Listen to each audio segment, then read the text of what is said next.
This video is brought to you by CyberSalt's Joomla training cohort. Learn to do Joomla the way CyberSalt does Joomla. And mysites.guru. Do you have a Joomla site? Of course you do. Get a free site audit at mysites.guru.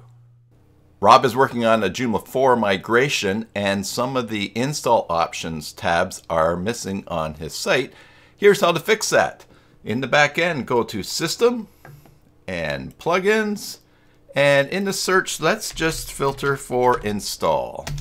And I think what Rob's going to find is that some of these plugins are not published. Now, stay tuned. I'll show you how to change the order of these as well. But all we need to do is enable the plugins. Click 3 times, and now when we go, let's open this in a new tab. When we go to install extensions, they will all show up. Now, about the order of this, if you want different orders in the back end, click on the ordering column for these and then drag them where you want to go first. So if, for instance, you want to install from upload to be the first, go to there and then refresh that page, and now upload the package is first. So that's how you can find them. Subscribe for more videos. Until the next time, enjoy your Joomla sites and God bless.